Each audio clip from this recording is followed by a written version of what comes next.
শীতের ঘন কুয়াশার কারণে সড়ক ছাপিয়ে এখন দুর্ঘটনা ঘটছে নৌপথেও। শুক্রবার ভোরে নারায়ণগঞ্জের ফতুল্লায় বুড়িগঙ্গা নদীতে যাত্রীবাহী লঞ্চ সুন্দরবন ১৬ বালুবাহী বাল্কহেডে ধাক্কা দেয়। এতে বাল্কহেডে ২ লস্কর জহিরুল ইসলাম শাকিল ও হাসান পানিতে পড়ে নিখোঁজ হন। বিকেলে তাদের দুজনের মরদেহ উদ্ধার করে নৌপুলিশ, বিআইডব্লিউটিএ, কোস্টগার্ড ও ফায়ার সার্ভিসের ডুবুরি দল।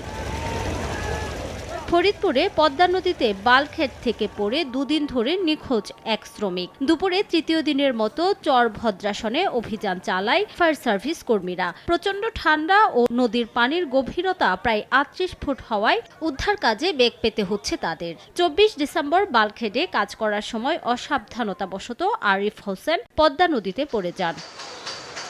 এর আগে বৃহস্পতিবার রাত ১২:৩০টার দিকে চাঁদপুর থেকে ঢাকাগামী এমভি ঈগল ৪ ঘন কুয়াশার মধ্যে দিক হারিয়ে চাঁদপুরের মেঘনা নদীর আমিরাবাদ এলাকায় এম খান ৭ লঞ্চটিতে সজোরে ধাক্কা দেয়। এতে এম খান ৭ লঞ্চটির একাংশ দুমড়ে মুচড়ে যায়, তবে কেউ হতাহত হননি। ঈগল ৪ আইয়া ধরুম করে লাগাইতেছে পর ডেকসিন ভাঙ্গিয়া ঝুলিয়ে রয়েছে, যাত্রীর কোনো আঘাত হয় না। বিআইডব্লিউটি আছে, যথাযথ কর্তৃপক্ষের মাধ্যমে অবশ্যই আইনানুগ ব্যবস্থা নেওয়া হবে।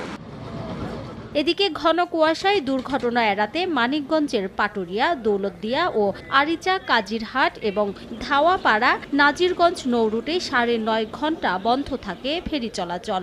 মাঝ নদীতে আটকা পড়ে ছোট বড় ৫টি ফেরি। কুয়াশা কমলে সকালে পুনরায় চালু হয় ফেরি চলাচল।